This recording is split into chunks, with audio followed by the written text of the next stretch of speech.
Baik, saudara, kita akan masuk di dalam renungan. Kita buka 1 Petrus pasal 2 ayat 18 sampai 25.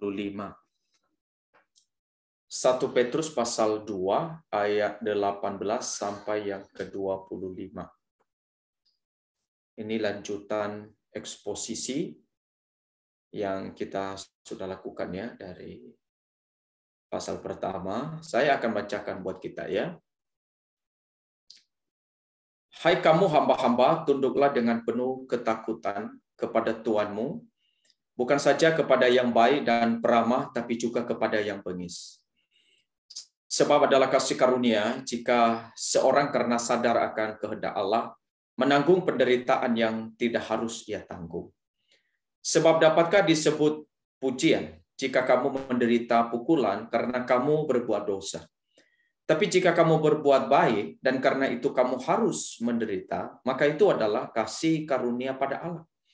Sebab untuk itulah kamu dipanggil, karena Kristus pun telah menderita untuk kamu dan telah meninggalkan teladan bagimu, supaya kamu mengikuti jejaknya. Ia tidak berbuat dosa dan tipu tidak ada dalam mulutnya. Ketika ia dicaci maki, ia tidak membalas dengan mencaci maki. Ketika ia menderita, ia tidak mengancam, tapi ia menyerahkannya kepada Dia yang menghakimi dengan adil. Ia sendiri telah memikul dosa kita di dalam tubuhnya di kayu salib, supaya kita yang telah mati terhadap dosa, hidup untuk kebenaran. Oleh bilur-bilurnya, kamu telah sembuh. Sebab dahulu kamu sesat seperti domba, tapi sekarang kamu telah kembali kepada gembala dan pemelihara jiwamu. Demikian untuk pembacaan firman Tuhan ini buat kita, dan tema yang saya berikan di dalam renungan ini yaitu ikutilah teladan Yesus. Saudara, otoritas adalah sesuatu yang dapat dikatakan orang-orang hari ini tidak sukai. Meskipun tidak semua, saudara, tetapi kalau kita lihat di kalangan anak-anak muda, umumnya mereka tidak suka yang namanya otoritas. Orang tua mereka seringkali dianggap otoriter, atau apalagi kalau orang tua terlalu banyak mengatur hidup mereka, mereka tidak suka, saudara. Karena anak-anak muda tidak suka diatur. Bahkan kalau dikasih pilihan kepada mereka, barangkali mereka akan memilih untuk menentukan jalan mereka sendiri tanpa nasihat, masukan dari orang tua. Nah, tentunya memang ini banyak bikin orang tua itu jadi pusing ya, hadapi anak-anak muda. Nah, saudara, kalau dulu ya anak-anak barangkali memang cukup takut dengan otoritas ya, dengan guru misalnya, dengan sekolah. Tapi kita juga lihat anak-anak sekolah hari ini ya tidak begitu takut ya dengan guru. Termasuk juga masyarakat, kalau dulu mungkin agak takut dengan polisi, sekarang sudah nggak takut. Ya, misalnya lagi asisten-asisten di dalam rumah tangga. Kalau kita lihat banyak perubahan terjadi di dalam kehidupan mereka hari-hari ini. Jadi orang lebih suka yang namanya independen sebenarnya. Kalau kita lihat hari ini daripada dependen. Lebih suka otonom daripada otoritas ya. Jadi semua ingin menjadi seorang yang independen, seorang yang merasa dirinya berdaulat dan punya otoritas. Kita akan merenungkan apakah saudara di dalam ayat yang tadi kita baca itu menentang otoritas. Tentunya jawabannya tidak, karena di dalam ayat 18 saja sudah mengatakan satu kalimat itu, hai hamba-hamba ya, tunduklah dengan penuh ketakutan kepada Tuhanmu. Jadi kenapa disuruh tunduk dalam bagian ini? Karena sebenarnya ada otoritas. Dan otoritas itu adalah ada di tuannya. Jadi hamba itu dipanggil untuk tunduk. Jadi kalau kita lihat saudara, bahwa otoritas itu sebenarnya sesuatu yang dari dulu sudah ada otoritas. Bahkan sampai sekarang. Dan seterusnya saudara, kita lihat otoritas itu ada. Sehingga semestinya orang-orang siapapun mestinya itu menerima, menghargai, dan mengakui otoritas.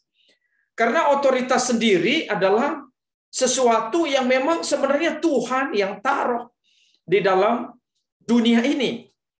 Ya, otoritas di dalam segala aspek hampir ada, saudara. Baik di dalam institusi ada otoritasnya, di dalam lembaga negara, di dalam sekolah, bahkan di dalam lembaga terkecil dalam dunia, itu sudah ada otoritas. Keluarga, ya, suami adalah kepala, ini otoritas, saudara.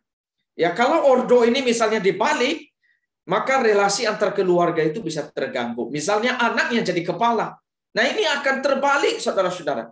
Di dalam penciptaan sendiri Allah sudah menetapkan, sudah mengatur satu ordo, yaitu bahwa Tuhan sendiri yang mempunyai otoritas paling tertinggi di dalam penciptaan, di dalam dunia, di dalam hidup manusia. Otoritas tertinggi itu ada pada Tuhan. Nah, di bawah Tuhan itu ada manusia. Di bawah manusia itu makhluk-makhluk dan benda-benda berikutnya, saudara. Nah, ini kalau dibalik, saudara, otoritas ini akan relasi menjadi rusak, tidak berjalan dengan baik, dan menimbulkan banyak masalah dan pergumulan.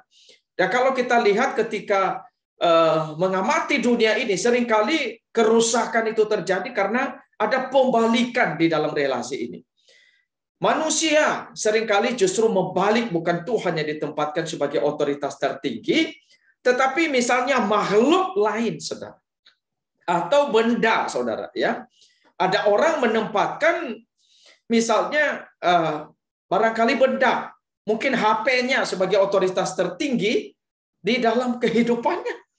Ada orang melihat uang segalanya sebagai otoritas paling tinggi. Jadi saudara-saudara, ini relasi menjadi rusak. Mana relasi yang paling utama, mana yang berikutnya itu, ya, atau mana yang lebih paling tinggi, yang lebih diutamakan. Nah, saudara-saudara, inilah yang seringkali menjadi permasalahan di dalam kehidupan manusia. Tetapi kalau kita lihat, saudara, bahwa iman Kristiani itu memanggil kita, mengembalikan manusia untuk hidup dalam relasi yang benar, untuk tunduk pada otoritas yang benar, saudara. Mana yang lebih utama? Nah, sebenarnya sebelum ayat 18 yang tadi kita baca ini, jadi di ayat 13, ya, yang minggu lalu sudah disinggung, sebenarnya sudah menyinggung soal otoritas ini, ya. Di ayat 13 itu dikatakan, tunduklah karena Allah kepada lembaga manusia, baik kepada raja sebagai pemegang kekuasaan yang tertinggi, maupun kepada wali-wali yang diutusnya untuk menghukum orang yang berbuat jahat dan menghormati orang yang berbuat baik. Jadi, saudara, ini Tuhan sendiri sudah bicara nih dari bagian sebelumnya soal ketundukan kepada lembaga pemerintah. Dan dikatakan tunduk karena apa? Karena Allah. Dan di ayat 17 kemudian dikatakan, saudara, ya, hormatilah semua orang. Kasihilah saudara-saudaramu, takutlah akan Allah, hormatilah raja. Jadi ini ada satu penekanan untuk menghormati yang namanya otoritas, menghargai, yang tidak hanya saja kita dipanggil untuk menghargai Tuhan, saudara, menghormati Tuhan, tapi juga menghormati lembaga-lembaga yang sudah diberikan otoritas, yang sudah diangkat oleh Tuhan. Dan tidak hanya lembaga-lembaga yang besar, lembaga-lembaga yang tinggi seperti pemerintah, termasuk sekarang di dalam satu lembaga yang lebih kecil sedikit. Misalnya seorang hamba, saudara. Seorang hamba dipanggil tunduk, bahkan dikatakan di sini dengan penuh ketakutan kepada tuannya. Jadi ini sesuatu, kalau kita lihat, sesuatu yang sangat penting, saudara, ya, untuk kita bisa tunduk kepada lembaga yang kecil. Ini seorang hamba saja kepada lembaga yang lebih kecil, ya, kepada tuannya, bagaimana dia menghormati, bukan hanya tuannya yang baik dikatakan yang peramah, tetapi kepada yang bengis, kepada yang bengis yang memperlakukan dia barangkali mungkin tidak adil begitu. Jadi ada panggilan di sana. Nah, saudara, saya melihat dengan apa yang dikatakan oleh Tuhan Yesus, ya. Tuhan Yesus pernah mengatakan setiap orang yang mengikuti dia maka harus memikul salib, harus menyangkal diri, harus menderita. Sebenarnya kalau kita lihat memikul salib bukan hal yang mudah.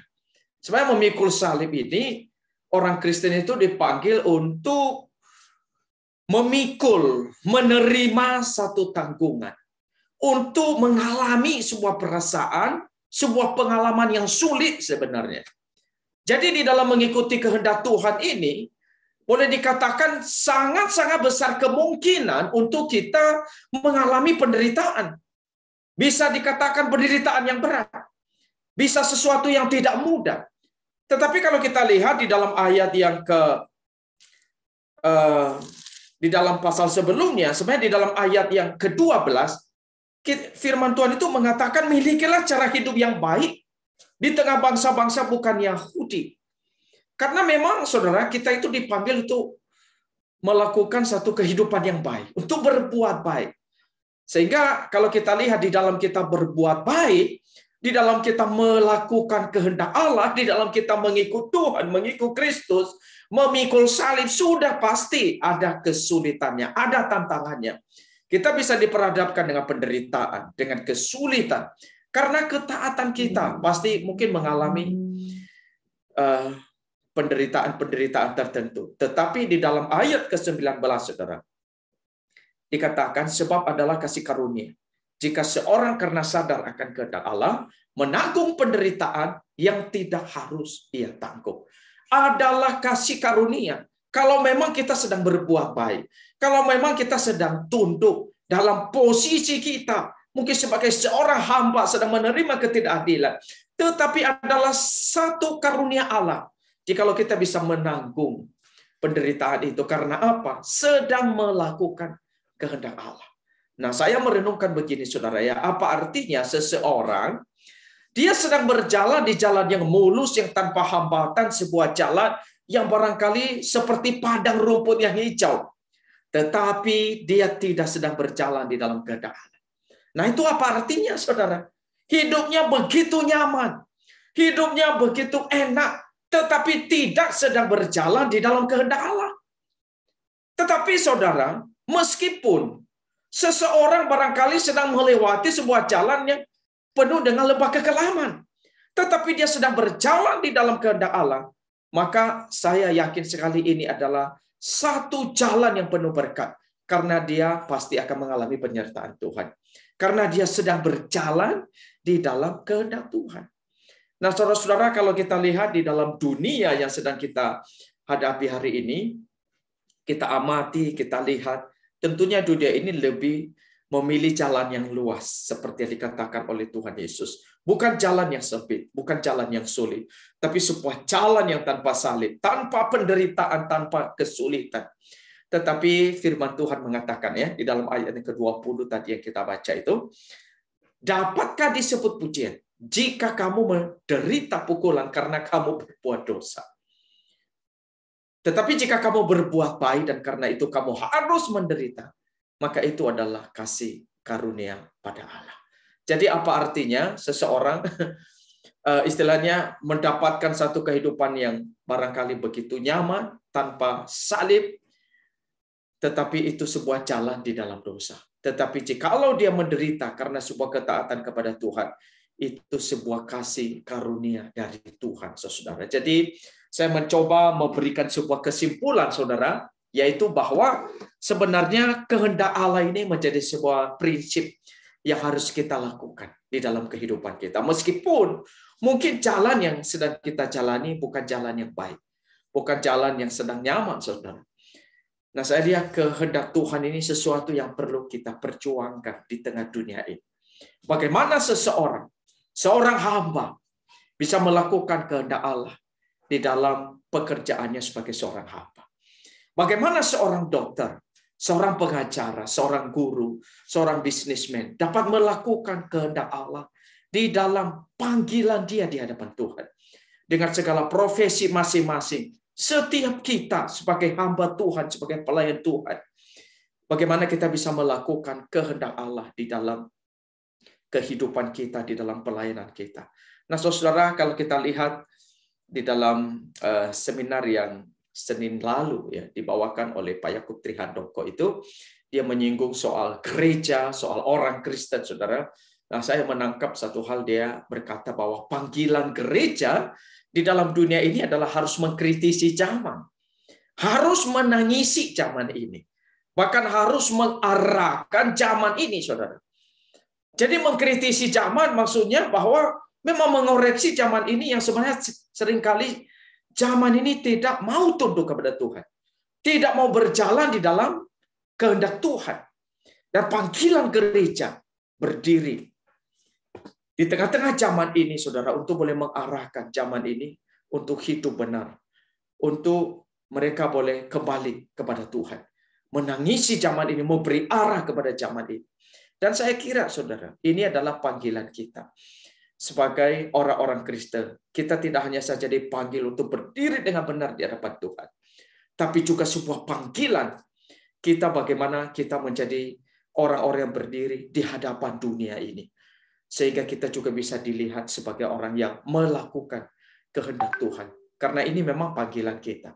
Sebagaimana Tuhan Yesus sendiri mengajarkan ya di dalam sebuah doa Bapa kami yang kita sudah tahu bagaimana kehendak Allah ini bisa terjadi di bumi seperti di surga. Kalau di surga itu tidak ada tantangan untuk terlaksananya kehendak Tuhan.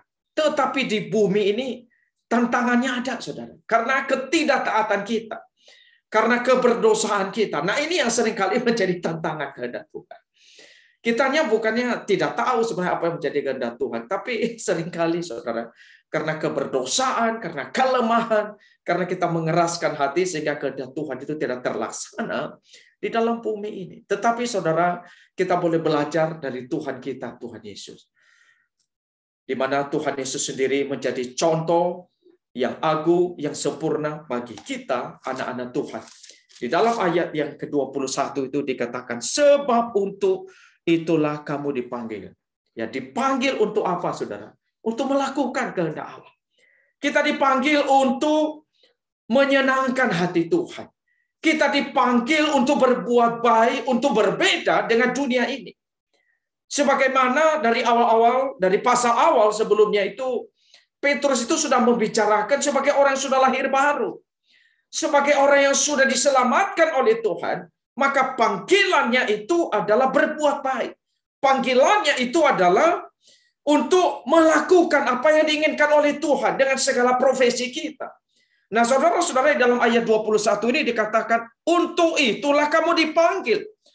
Untuk apa, saudara? Yaitu adalah untuk meneladani Tuhan kita, Tuhan Yesus. Untuk mengikuti jejaknya, saudara-saudara. Nah, ini jelas sekali ya, di dalam ayat 21 itu, untuk itu kamu dipanggil, karena Kristus pun telah menderita untuk kamu. Kita tahu Kristus ketika datang ke dalam dunia, saudara-saudara. Dia menjadi contoh yang agung, di mana sebenarnya waktu dia datang, dikatakan, dia bukan seorang yang berdosa. Kita meyakini Kristus satu-satunya manusia yang datang di dalam dunia, yang memang tidak berdosa sama sekali. Dan kenapa dia menderita? Bukan karena dia berdosa. Bukan karena dia sudah melakukan sebuah kesalahan, saudara. Tapi karena dia hidup di dalam kebenaran, dia sedang menggenapi kehendak Tuhan.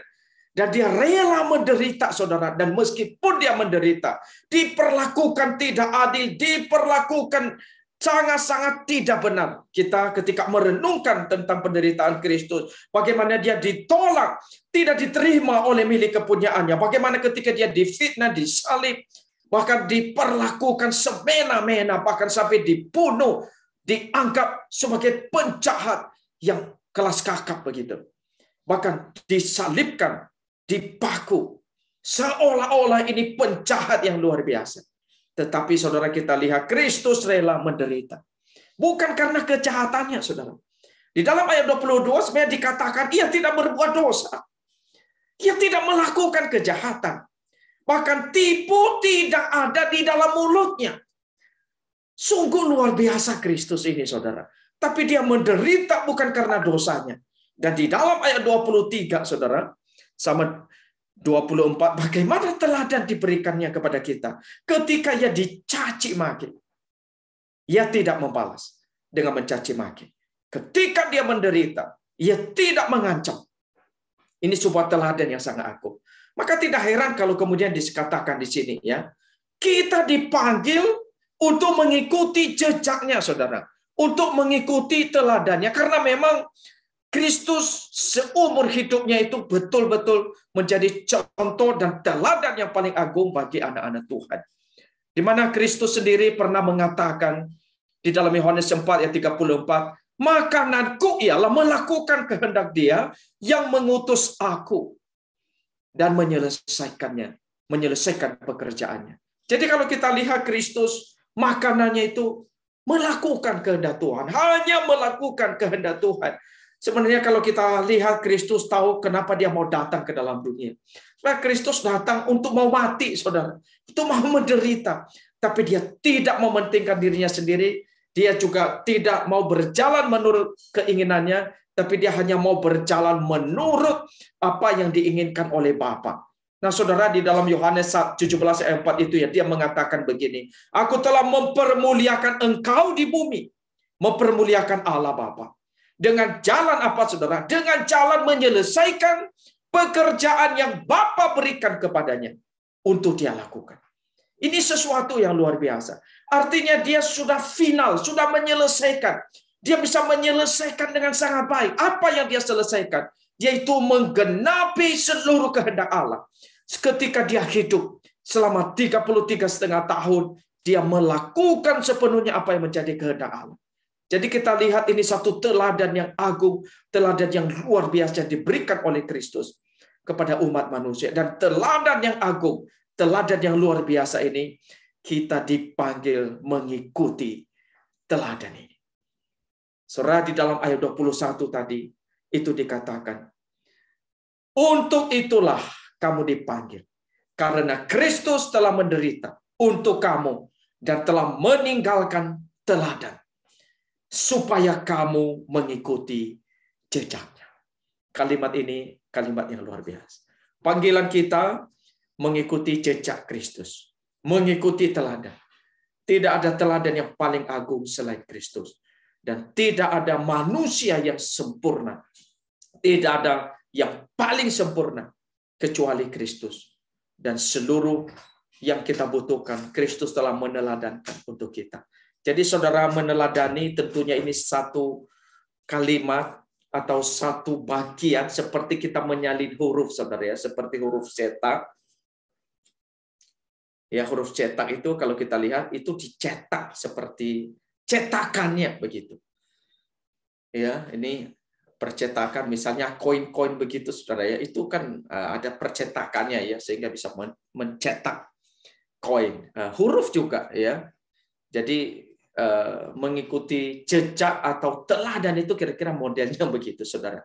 Seperti kita menyalin sebuah huruf, jadi menyalin persis, mirip. Nah, di dalam Alkitab, saudara, kalau kita lihat bahwa panggilan kita itu panggilan untuk serupa dengan Kristus. Ya, sebelum dunia diciptakan, setelah Kristus datang, dan nanti ketika kita berjumpa dengan Kristus, tujuannya satu. Kita dipanggil untuk menjadi serupa dengan Tuhan kita. Dan di dalam firman Tuhan pagi hari ini, biarlah kita boleh terdorong, saudara, untuk tergerak, untuk dipanggil, bertumbuh, untuk makin serupa dengan Tuhan kita. Serupa di dalam kasih-Nya. Serupa bagaimana Dia di dalam kerendahan hatinya. Serupa di dalam pelayanannya. Seperti yang tadi memang tidak mudah ya. Kita ketika dicaci itu belum tentu kita bisa seperti Kristus. Nah, kenapa saudara? Karena memang kita sudah berdosa ya.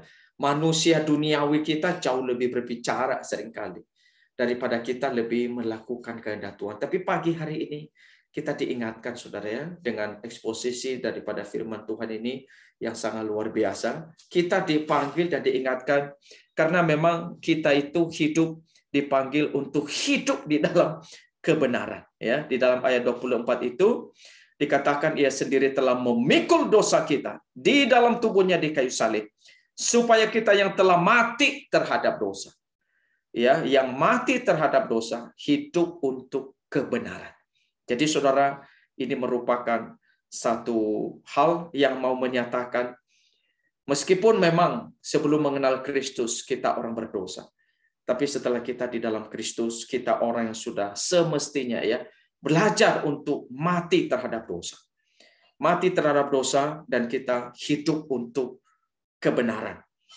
Dan di ayat 25 mengatakan, sebab dahulu kamu sesat seperti domba, tapi sekarang kamu telah kembali kepada gembala dan pemelihara jiwamu. Jadi kita orang-orang yang sudah diselamatkan oleh Tuhan, kiranya kita terus bertumbuh mengikuti teladan agung dari Kristus, sehingga kehendak Allah tergenapi di dalam kehidupan kita. Demikian untuk renungan pada pagi hari ini.